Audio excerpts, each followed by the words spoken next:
Hello, Star Trek fans. Welcome to ReBingeIT. This is the ReBinge Star Trek Voyager podcast. My name is Kim. And my name is James. And we are rebinging Star Trek Voyager from the beginning, one episode at a time.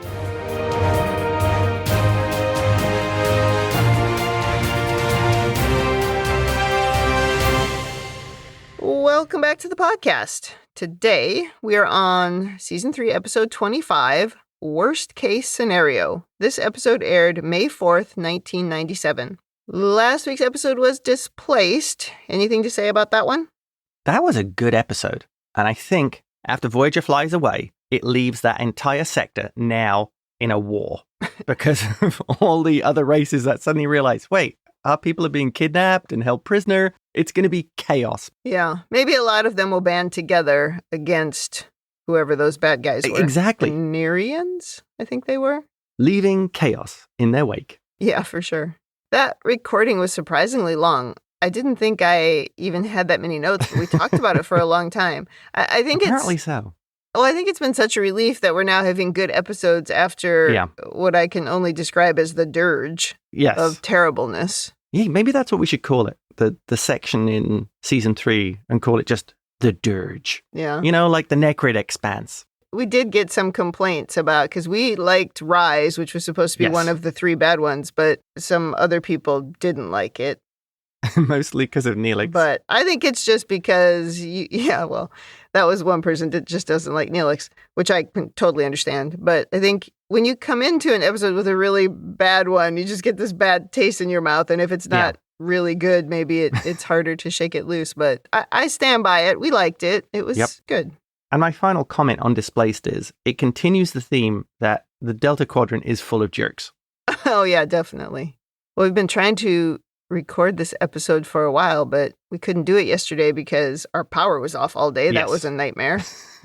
I mean, it was a planned outage for an upgrade to a transformer, but it still meant no power. Nightmare is an overstatement, but it was quite inconvenient to have to go without power all day when literally everything I wanted to do required power. And then I was complaining to somebody later and they said, well, you could have read a book. It's like, okay, thanks.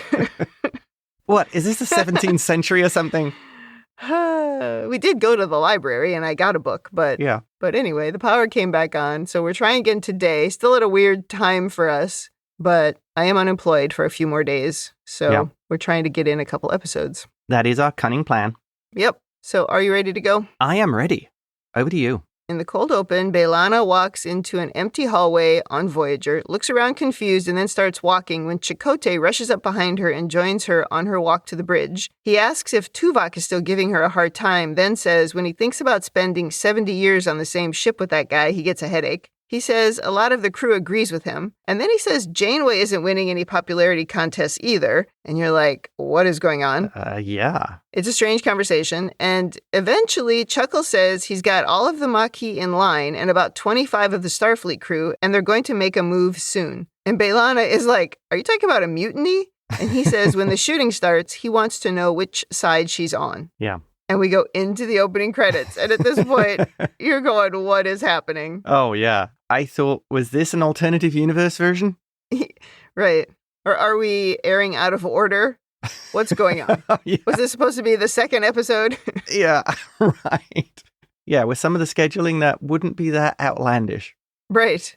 Well, strange things continue because on the bridge, B'Elanna is not at her usual station, and she's looking around cautiously when Captain Janeway comes in. Turns out Janeway and Paris are off on a mission, leaving Chuckles in charge. Yep. And keen-eyed individuals will notice Janeway's hair is back in a bun that she has not had for a while. Yeah. Chuckles tries to convince her to take Tuvok with, too, which I found very funny. Like, you guys all got to get out of here. But Tuvok protests, saying his time will be better spent helping Chuckles settle into command to justify the captain's trust. Yeah.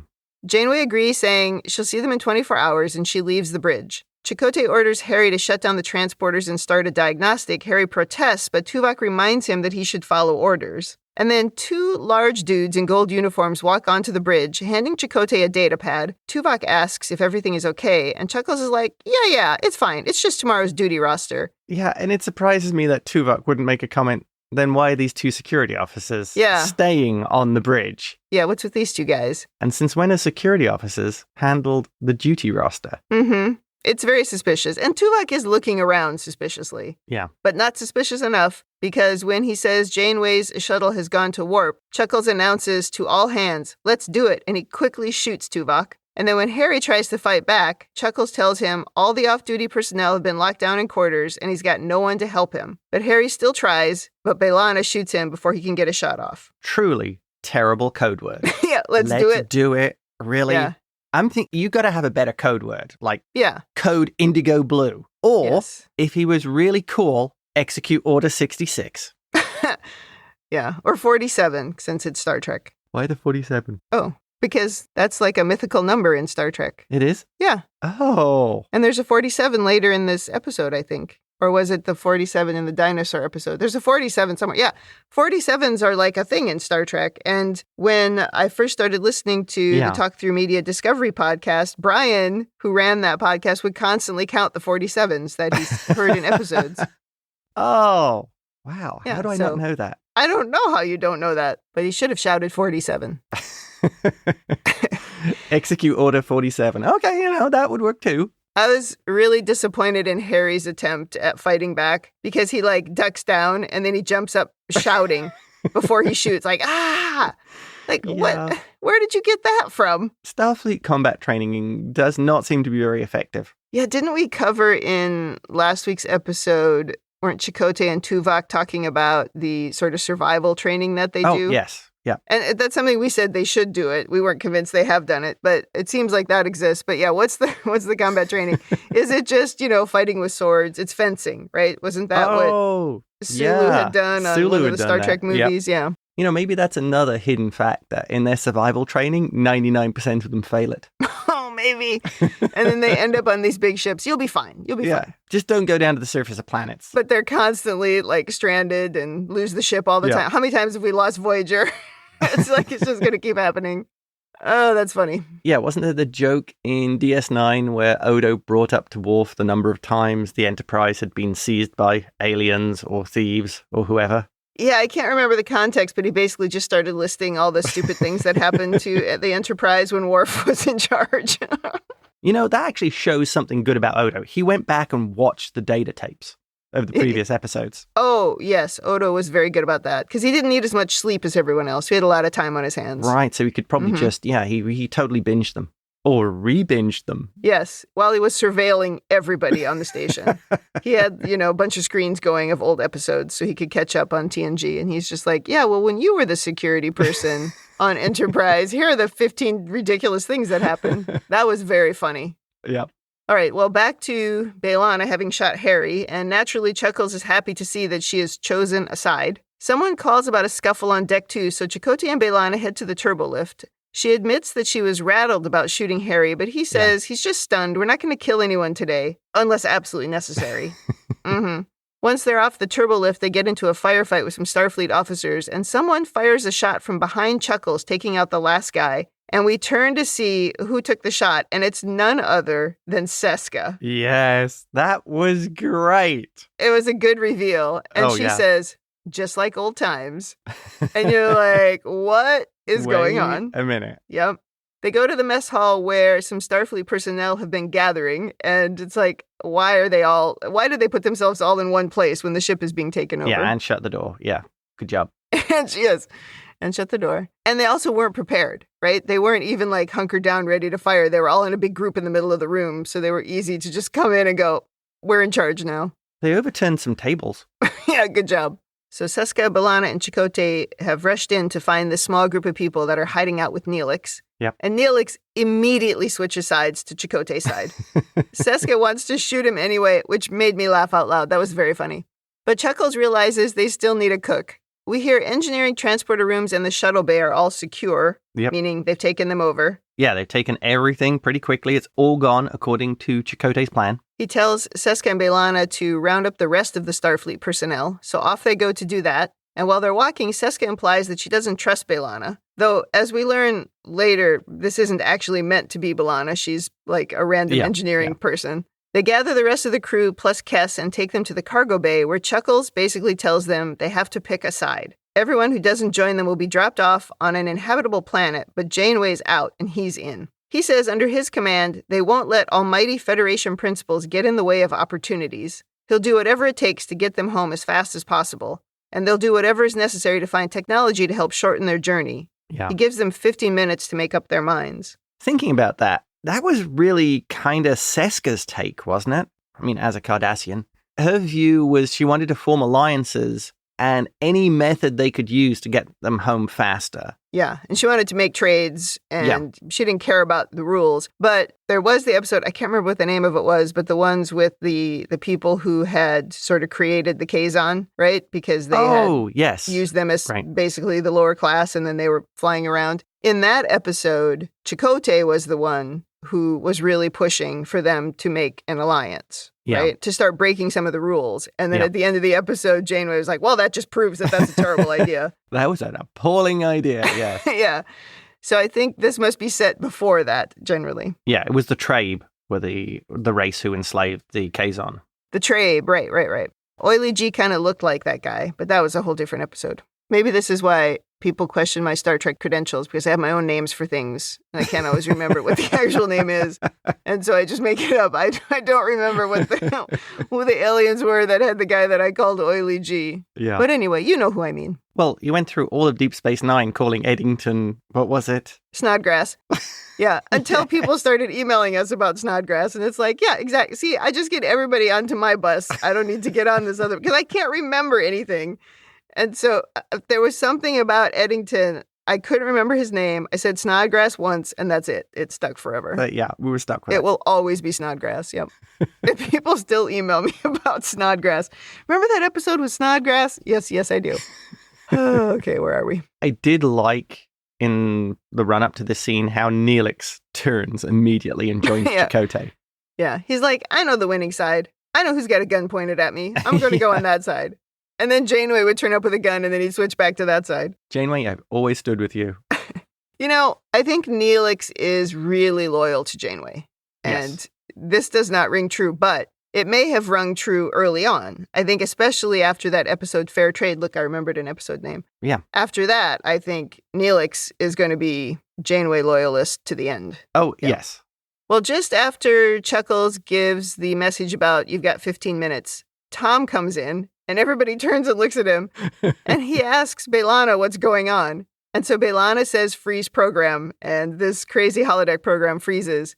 And she's like, what are you doing here? Why are you interrupting my program? And he says she's late for their lunch date, but she lost track of time in this holo novel. She says she was just doing a routine purge of the database, kind of a cleanup, and she stumbled across this program that is sort of a what-if story about a Maquis mutiny. She says it's completely compelling and believable. Because it's, the real people and she knows them. Yeah, right. She doesn't know who wrote it, though. That's the big mystery. Was that not a fantastic Star Trek?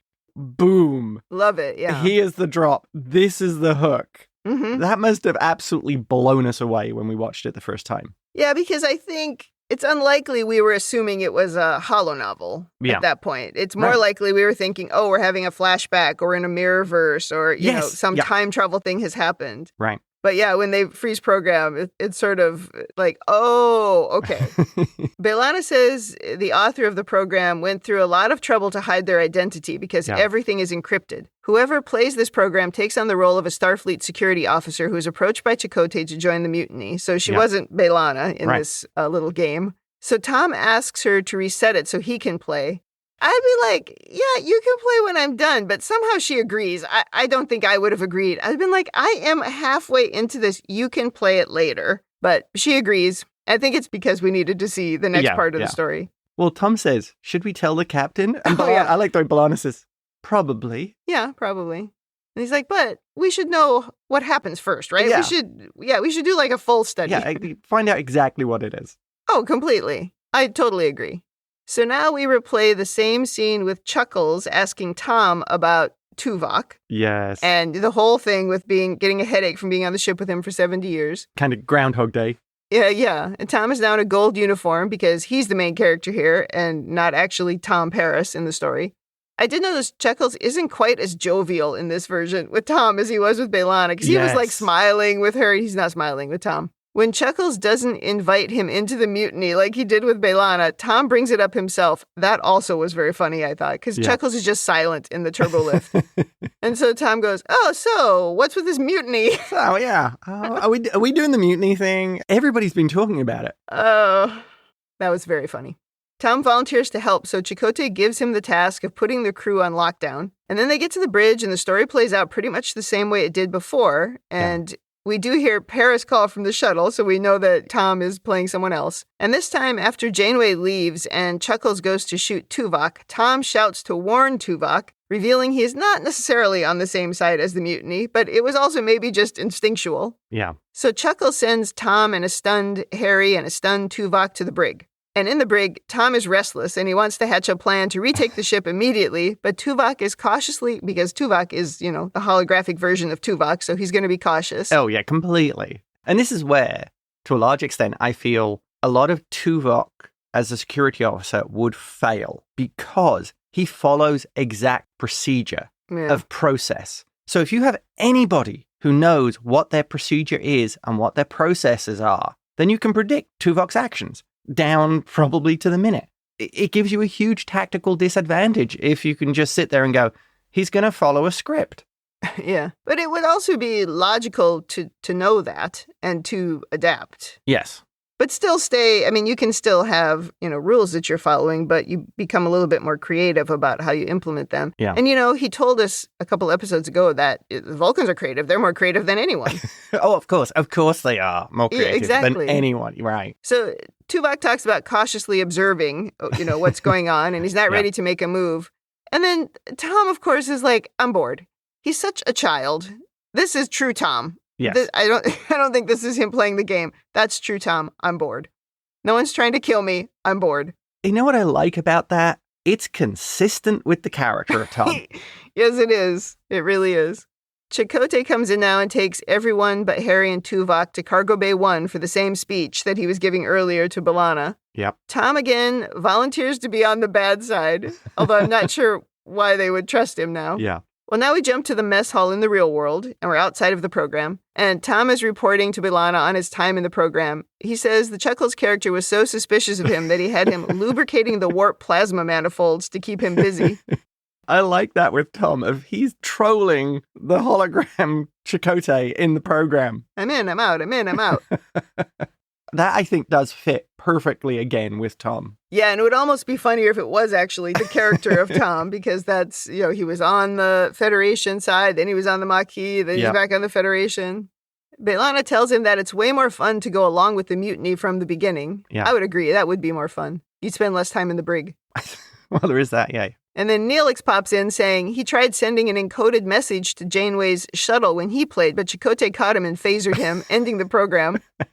So we find everybody knows about this program, even though they were supposed to keep it quiet. But B'Elanna told the doctor about it, and so word has gotten around. Yes, apparently we learn the doctor is a huge gossip. Yeah, and also really into holonovels. Because remember, he's written them. Oh, so of course he's going to be interested in it. And then Harry wants to play it as well, because another crew member has told him about it. It's like everybody knows now. Everybody knows, yep. So later, Tom is playing again, and now he's a full-fledged member of the mutiny, and everyone on the bridge is in Maquis uniforms or outfits or whatever they are. Seska comes in reporting on ongoing engine problems, which makes Chuckles think there's a saboteur on board. Well, now Janeway and Tom's shuttle, which, remember, that's how the whole thing started, is they flew off in a shuttle. So they approach, and they put them on screen, and Janeway is like, "You're out of uniform, Chakotay." Oh, and she's in very stern voice mode as well. Oh, yeah, she's heard what's going on her ship, and she says she's got friends keeping her informed, but Chuckles says he'll find them. And now we get a sort of Janeway isn't mad, just disappointed moment, which I always enjoy. Just that look on her face is like, oh.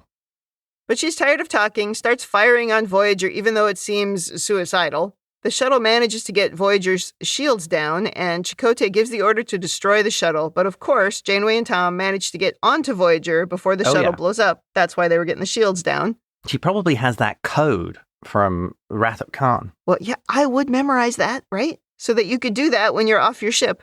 Yeah. Of course, that code should rotate. But anyway. No, it's just a 4-digit code. We don't know about cybersecurity. Yeah. We can't be worried about security. There's so many other things that are a problem. Yeah, because now they need like MFA, right? So I'm trying to take the shields down and I have to get a code on my phone and then I type it in. Yeah. I get it on my tricorder and then I have to type it in. And I have to go to the website and hit activate. I always love when I'm trying to do something on my phone and I get a code on my phone that I have to type into my phone to prove it's my phone. It's always my phone. Anyway, we need that here. The computer immediately says intruders on board. Okay, where has this message been before? How many times has there been somebody on board that we did not know about? Yeah, right. This alert, obviously, Seska just fixed it. It's probably something that is on all Cardassian ships. And Seska could never figure out why it wasn't on Federation ships. Yeah. Chakotay leaves the bridge to Seska and heads out to find Tom and Janeway. In the transporter room, Janeway gets a shot off at Chakotay with her big gun, but somehow her big gun doesn't vaporize him or really even hurt him because he's able to shoot back at her and she goes down. That was dumb. Did she have it on setting 0 or something? Why do you have the big gun? Yeah. I mean, the big gun means kill. Yeah. I feel if Janeway's getting the big gun out, if she's gone to engineering and got her bug out kit, she's putting the gun on 11. Definitely. Well, after that little mini firefight, Tom and Tom end up facing each other with phasers. And then the program abruptly ends. Yeah. And it turns out that's the end of the story. The computer says additional narrative parameters have not been programmed. It's an unfinished story. Tom is very frustrated to have his game end just when it was getting exciting. That would be the most infuriating thing ever. An unfinished book. Yeah, it's like you turn the page and now it's blank for the rest of the book. Right. Yeah. At least with a book, you could see if there was an ending. But with a holo program, that might be it might be kind of hard to figure out. Does it actually finish? Yeah. Well, back in the real world, B'Elanna and Tom continue to try and figure out who wrote the program so that they can get more story out of them, but no luck. Ordered them to write more pages. Now we go to a staff meeting, and the cat's out of the bag. Janeway and Chuckles know all about the program. This is absolutely hilarious. Mm-hmm. The way they all have this guilty look on their face, and they're all sort of looking away. Yeah. What program? It's perfect. Here's the 47, because Chuckles says it's been accessed 47 times by 33 crew members. Oh, funny. Everyone is looking at their hands and pretending like they don't know what's happening. But B'Elanna owns up to finding it, and then everyone else admits that they have tried it. And Chakotay seems to be finding this very funny. He's sitting smirking the whole time during this. Well, because he knows in the early days that's what the Maquis was expecting to do. They were expecting to mutiny, but Chakotay was the one who was just not willing to do it. Well, right. Well, there's that whole scene where Seska and I think it was somebody we haven't seen again, comes up to Chakotay and says, you know, we're ready to take the ship. We're with you. And he chews him out about it. Right. It wasn't Carrie/Hogan. It was some other unnamed person. No, because he was Federation. It was a Maquis guy. I'd have to go back and look at that. Well, Janeway wants everyone to ask around and find out who wrote the holo novel, but Tuvok speaks up, admitting he's the one who wrote it. But it's not a holo novel. It's a tactical training scenario. The big reveal. He believed mutiny was a real possibility in the early days. I mean, he's not wrong. It is the kind of thing that an effective security officer would plan for, and most importantly, train his junior officers in how to handle. The kind of things to look for in the scenario. And that's exactly what he was doing. But he says he saw the threat becoming increasingly unlikely as the crew began to bond and work together. So then he started to worry that the very existence of the program was risky, so he deleted it. But apparently he didn't do a thorough enough job because B'Elanna still found it. You gotta empty the recycle can. Empty the trash can on the desktop. Did he just leave it in the recycle bin? Yeah. So Tom says, okay, but now you have to finish it. Tuvok still sees the dangers of the program, and he thinks it should be deleted, and he's sure that Captain Janeway agrees with him. And Janeway says, loosen up. It's fun, and we need entertainment. That made me laugh out loud. It's wonderful how Tuvok just looks so uncomfortable for the rest of this scene. Oh, he was miserable after that. He was taking mental notes that this is coming up on his podcast later. He can't believe he's outraged that this has happened. Oh, yeah. I'm pretty sure that most of the podcast is going to be dedicated to complaining about these emotional creatures. Yes. Well, that's what every episode is about. This one, it's just like different events that make him complain about all the same things. They were being highly emotional. Yes. About what is a training scenario. So Tom volunteers to finish the story, and Janeway's like, great, I can't wait to see if Janeway outwits the conspirators. Tuvok he's fuming. He's just oh, absolutely. How dare you? Tim Russ does a great job of the physical acting of playing somebody who just looks like, this is an abomination. This should not be happening. Yeah, because I would describe it like, you can tell Tuvok is mad because it sort of looks like his chair is uncomfortable, right? That's as as visible as he is about it. Like he's just kind of shifting and he's sort of furrowing his brow. But we know that that's in Vulcan, that's fuming. Right. Now we go to the mess hall where Tuvok comes in to help Tom with the story. He offers up the probability studies that he used to build the scenario. Tom, of course, says, I don't need that. I'm just going to make it up as I go. His idea is that after Paris and Janeway retake the ship, Janeway's going to execute the conspirators. Tuvok thinks that is ridiculous. It's so unrealistic. But Tom continues to argue that he wants creative license. But even B'Elanna said earlier that what made the story compelling was that it involved all of them. Yes. If they suddenly start just doing something else, now you're no longer building what this was. Oh, agreed. I think a huge part of a story like this would be the realism. Yeah. I mean, Tuvok actually says the character's actions must flow inexorably from their established traits, which is advice some of the writers on season 3 could have benefited from. Yes. Something we have complained has not happened this season. Mm-hmm. But I think Tuvok is completely right. He is. And probably the fact that he did probability studies on how they might behave, even if, he was kind of wrong at times, at least it gives the appearance. It's not out of the realms of possibility. Like Janeway turning into a pirate. That would seem impossible. Yeah. I think the trouble with Tuvok here is he doesn't really argue his point correctly. He does the total Vulcan. He's over-explaining. He's, naming what writers, I don't remember. Yes. Was it a writer? Vulcan writers, right? Yeah. And he's talking about sort of the rules of narrative and, that none of those arguments are ever going to work on Tom. Like, just say your ideas are going to ruin it and take it back. Don't try to argue with Tom. Just own it. Right. And then B'Elanna interrupts saying she wants to add some heart to the story, which makes Tuvok say it's not a romance novel, which is it's a disappointing stereotype. I think it would have made more sense if Neelix or the Doctor had come in with that line rather than B'Elanna. But they had to use it so they can make a little joke between Tom and her and whatever. Neelix also wants to help, of course, but mostly his concern is that he would never go against the captain, and I agree. Yeah. However, Tuvok wrote this early on, when Neelix's loyalties maybe weren't as strong or as visible. Tuvok is also doling out the disses into Tom's work as well, because he says, I would hardly call Mr. Paris's ideas artistic. Oh, right. Everyone's a critic. Well, Tuvok and Tom vacate to make decisions on their own. Yeah. And as they walk, Tuvok, of course, wants to write a carefully constructed outline while Tom just wants to wing it. Yeah. I mean, that checks out. I totally love how Tuvok has just decided he's going to be part of the writing team. Yeah. Well, it is his program. It's like either write it or let it go. Don't be half in. Yeah. They enter the holodeck and find the Doctor, who now has many ideas of his own to improve the story. So Tuvok rudely transfers him back to sickbay. I also noticed Tuvok here uses his official role to get in on the writing, because he uses the excuse of saying, I need to make sure ship security is not compromised by your creative vision. Oh, geez. I would describe that as a bit of a stretch. Well, again, he's being disingenuous. If you want to take it over, just take it. Thank you. Yes. Well, even though Tom tries to just take the story, Tuvok points out that he's the only one who can make additions to the program, so Tom is forced to relent. That is the most important part of all. He should have just started with that. Like, I'm the only one who can change it, so I don't know what to tell you. Tuvok reinitiates the program Insurrection Alpha and opens the narrative parameter file. I say that because we're going to hear that so many times.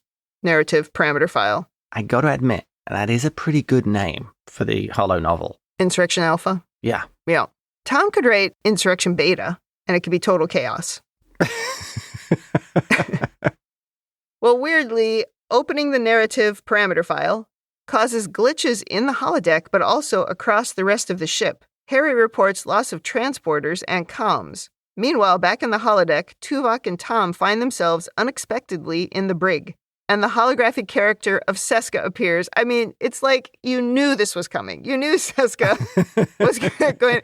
They're not bringing her back for no reason. She's got something to do here. But she appears. They're not doing a 3-scene cameo of her. Absolutely not. Well, she appears and says, if you can see me, you obviously reopened the narrative parameter file. Nobody makes a more dramatic entrance than Seska. Just excellent. It seems that she knew all about the scenario that Tuvok was writing, and she finished the story herself, with some revisions, I'm sure. She has hacked the program so perfectly on point for Seska. She says, first of all, the holodeck is now sealed, and they're trapped, and the safety protocols are off. Oh, and she says, this means, if I shoot you, and I am going to shoot you, you will die.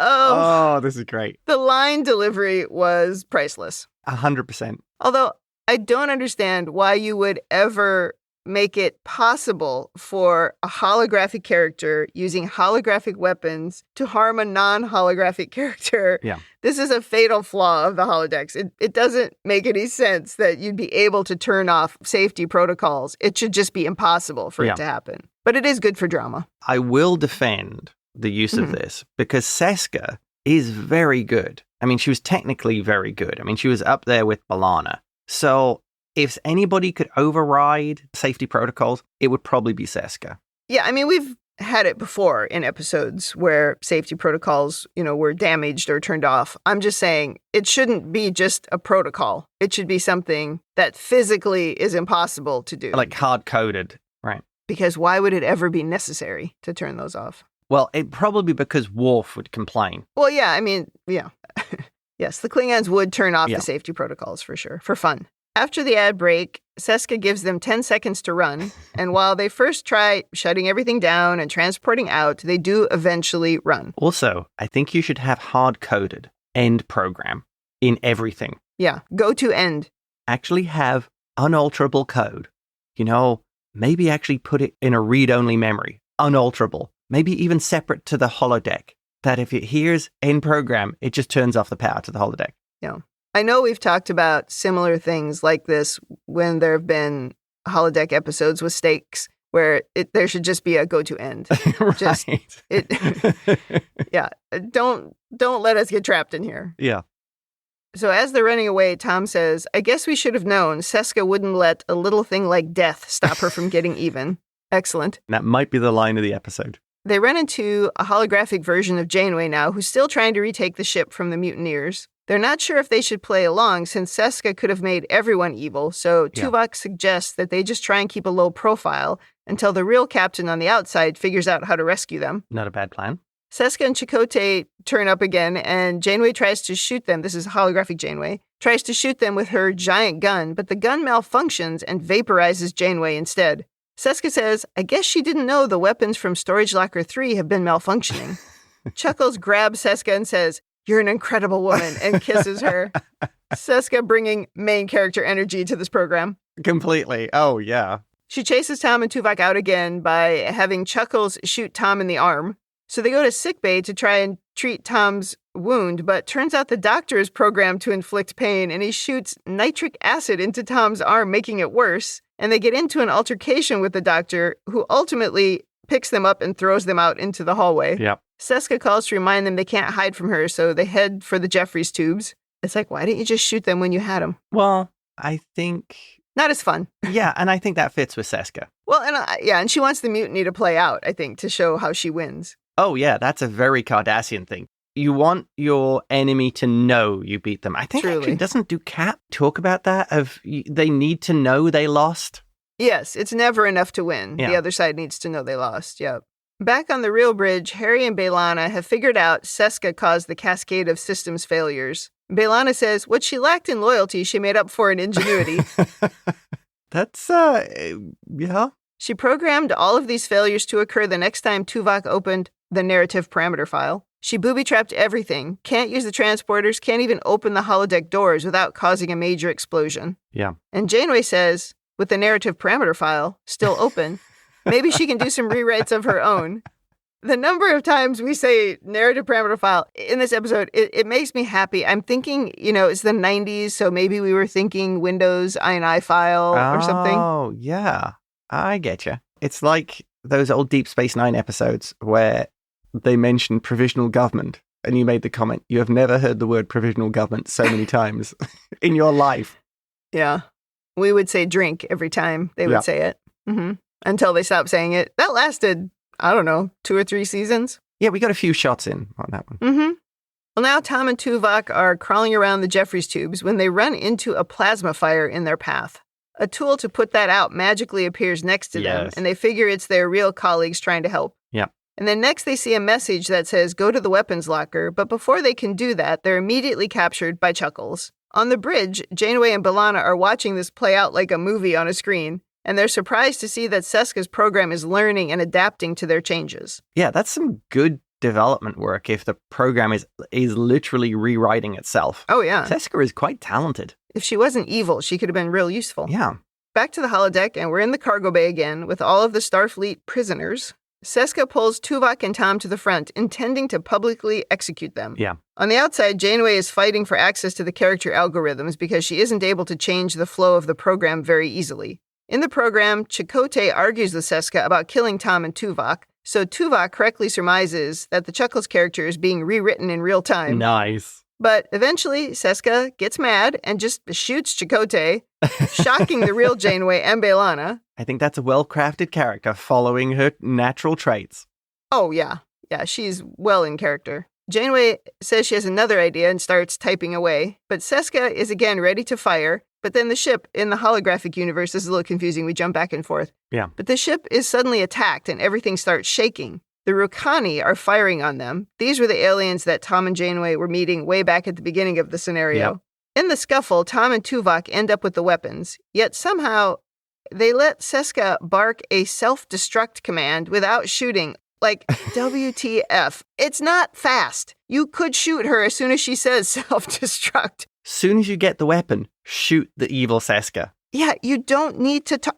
It's a hologram. Yeah. Shoot her. Agreed. Back on the real bridge, B'Elanna says it isn't the real self-destruct that she set off, but instead, the holodeck power relays will overload and explode. So Tom and Tuvok end up handing the weapons back over to Seska because she says she's the only one who can stop the self-destruct countdown. Seska's pretty cool. I mean, another thing she's done, wiring power relays so they self-destruct. Yeah. She builds a really well-crafted revenge. She does. And Voyager doesn't bother to alert that somehow a program is wired to make the holodeck explode. Yeah, we didn't check that code. So Seska wins. She turns off the countdown. She's got the phaser. She points it at Tuvok and fires. And it misfires and destroys Seska instead. Vaporizing her just like it did to Janeway earlier. And Tuvok says she's not the only one who knows how to cause a phaser malfunction. Fortunately, the program now ends and everything reverts to normal. In the mess hall now, we all toast to not dying on the holodeck. This is good news. Definitely. They joke about Tom and Tuvok writing a news story, and Chuckles says he doesn't want to be the bad guy in that story. And then we have, the thing James hates more than anything, a 90s-style sitcom ending with everyone laughing. The end. They didn't freeze frame, though. They just did not. needed the freeze frame mid-laugh. That would be it. That was the thing you hated most, when they would freeze frame it. Well, that ended really quickly. It was like, they were all of course, I suppose that's normal, but everything is terrible, and then boom, one turnaround, and everything is great. That was a textbook example of Star Trek wrap it up in the last 6 minutes. Yes, it was.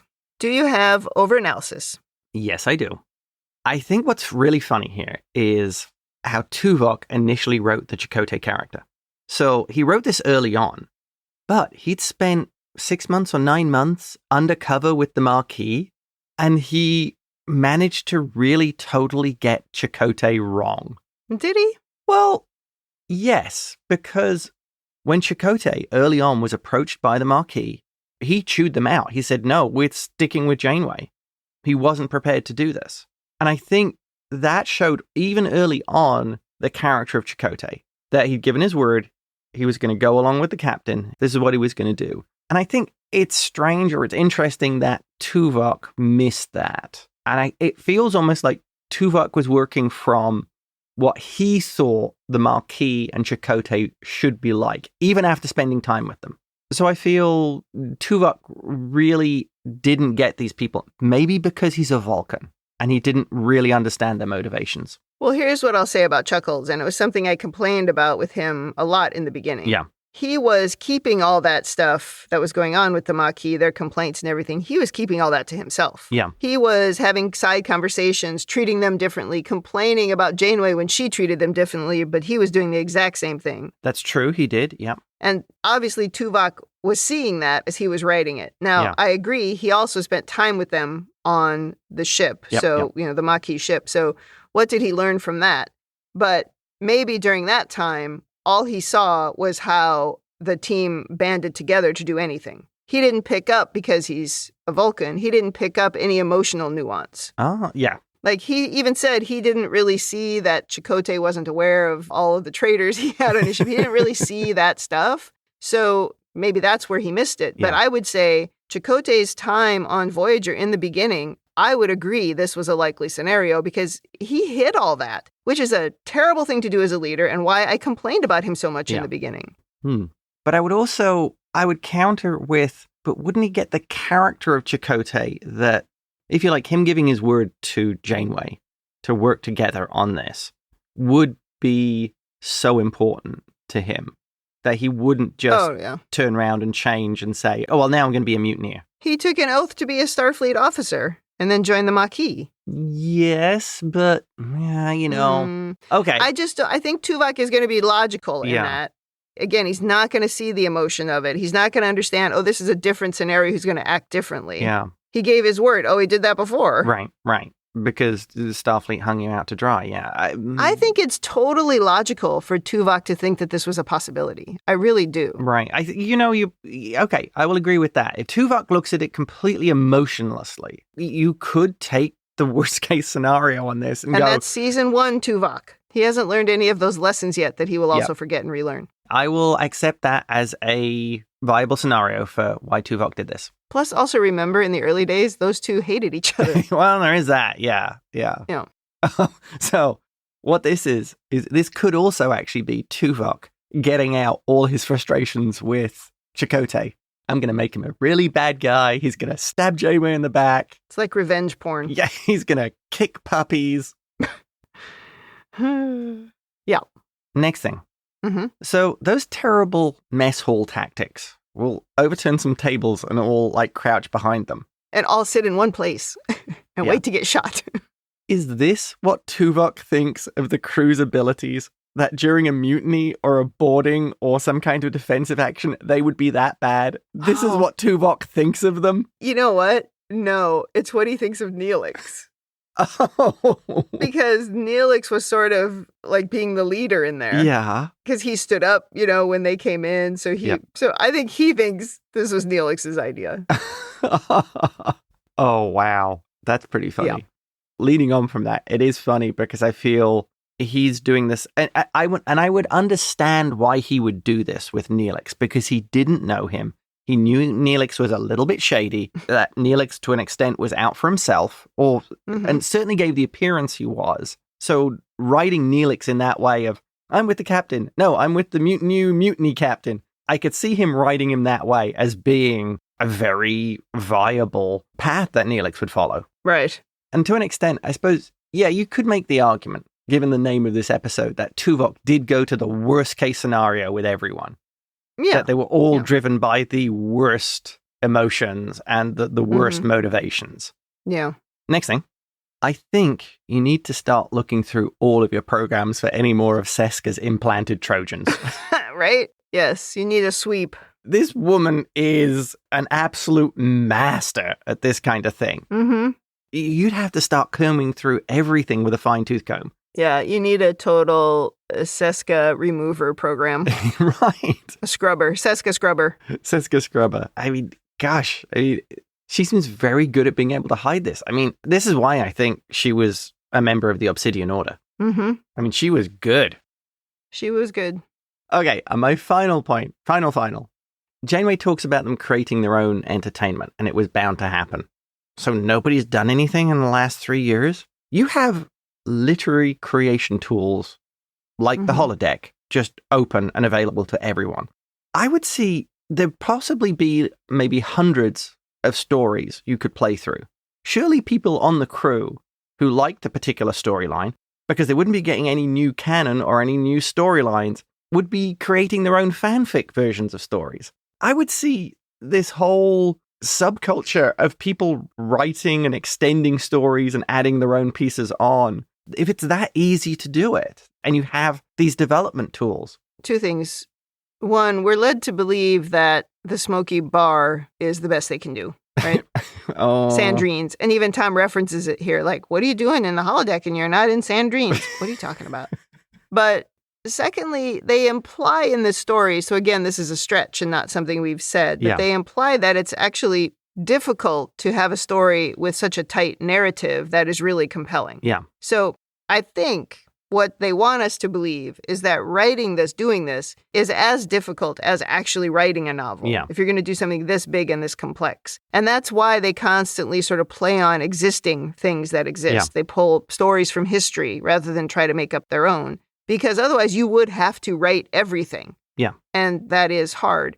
Creating the physical manifestation of it is maybe what's easy, because you're just telling the program, I want to see a holographic version of Captain Janeway. Easy. But to actually build a backstory and motivation and how she would naturally react to things is probably more difficult, as if you were writing a novel. So that's a stretch, but I think that's what they would like us to believe. Otherwise, you would be doing it more frequently. Well, I'll comment on that. B'Elanna added randomization algorithms, behavioral randomization, into the Doctor's Silly Family program. Yeah. And look what that did. If you've got things like that, where you can set up a character, and then if you tell the program to run, follow this path, but randomize it. Maybe it is just, it becomes tedious because you've got a lot of parameter building.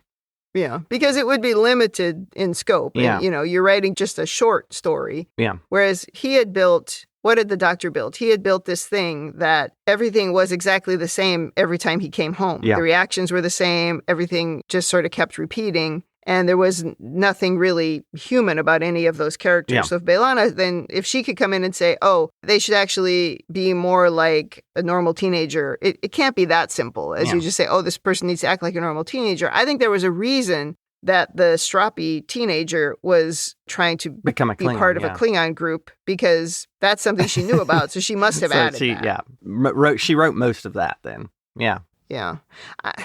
I think they're not really being explicit how it works. They want us to think it's easy, but they also want us to think it's not easy. Yeah. So I'm just going to assume that the hard part is writing a narrative. That is generally hard, but you can tell the computer, this is just a person, make this person act like a normal person. Yeah, interesting. It's just a guess. I would expect loads of Tumblr-style fanfic in the holodeck. Well, I mean, I feel like we saw that on Deep Space Nine all the time, right? They were all just sex programs. Well, apart from Julian's one, where he was obsessed with secret agents. But even Julian's program, he didn't write it. Oh, that's true. They would get him from his friends. He had somebody else write it. Yeah. And he's supposed to be a genius, but that was not his thing. Yeah, he had an actual writer write it. So it shouldn't be surprising that writers would want you to believe writing was hard. Good point. I think it was Mike Schur when he was on Amy Poehler. I think he said, writing's the worst. So that wraps up my overanalysis. Over to you, Kim. I don't have a lot that we didn't already talk about. I do think this is a very creative way to bring Seska back for an episode. Oh, yeah. And it didn't disappoint because, yes, she was a holographic character, but it was still calling back to the devious, sneaky Seska that she was. Right. It followed the character of Seska.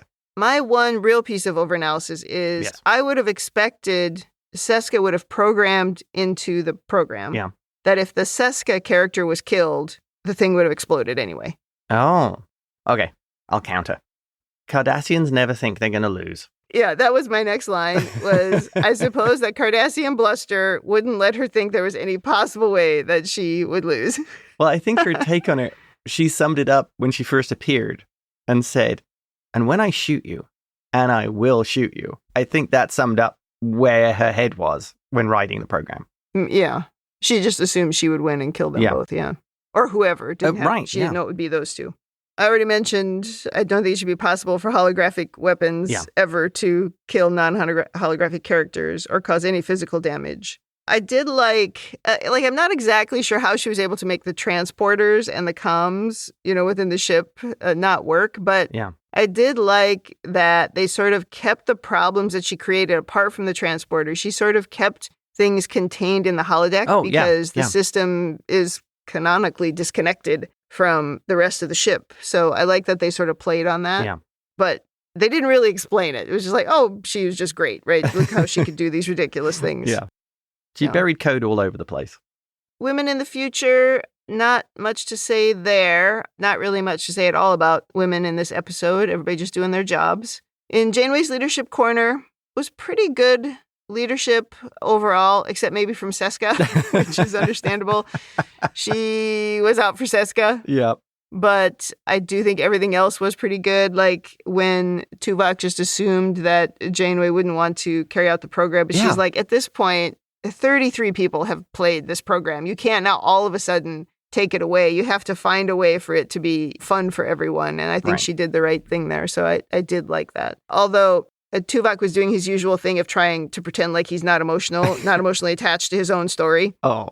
Which he was, of course. Well, I think that was something that was funny because it reminds me of the long-going debate of authors giving up IP or selling off their IP to other people. And how some authors, and I've been on a panel where one of the authors talked about this, and him saying about how his opinion was it's different. It's separate from his work. His work exists as it is. It doesn't matter.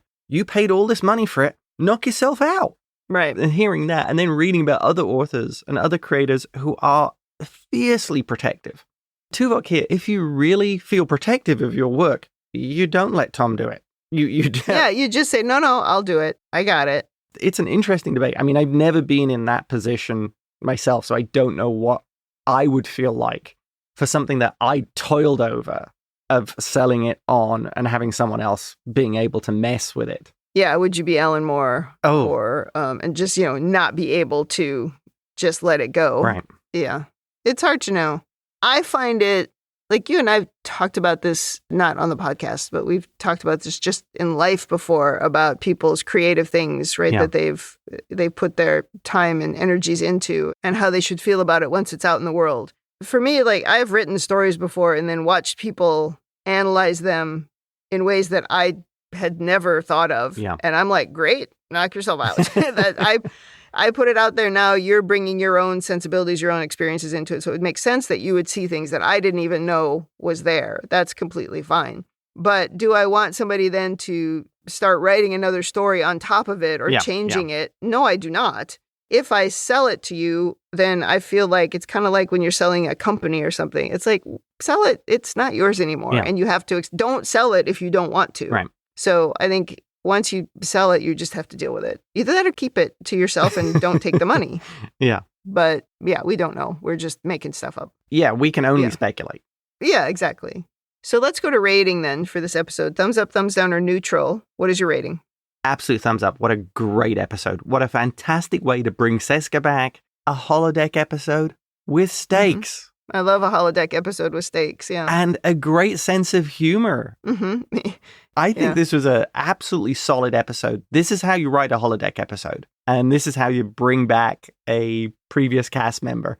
The line from Tom about her getting revenge even after a death. Perfect. Yeah, that was just good. So good.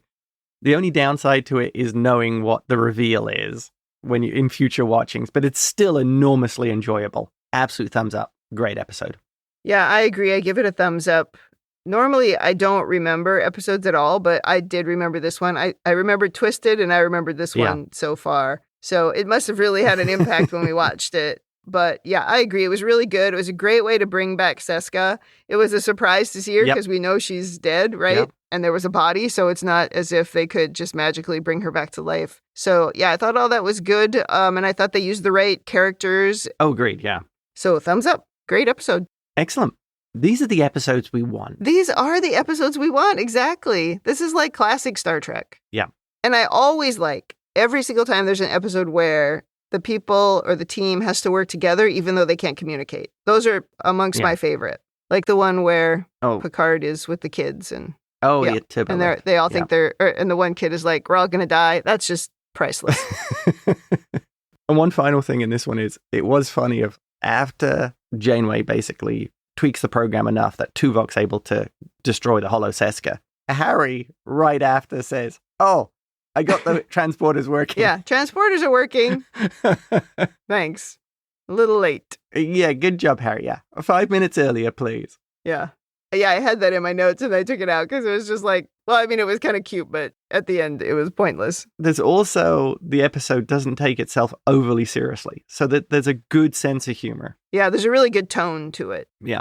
All right, that wraps up Season 3, Episode 25. Come back next week for Episode 26. In the meantime, if you'd like to send us your own overanalysis of this or any episode, or if you just want to say something nice, you can email us at ReBingeIT@gmail.com. We're also on Instagram, Threads, Blue Sky, YouTube at ReBingeIT. And you can join the Facebook group, facebook.com/groups/Star Trek TTM podcasts. Thanks for joining us on the ReBinge Star Trek Voyager podcast. That's it for me. And that's it from me.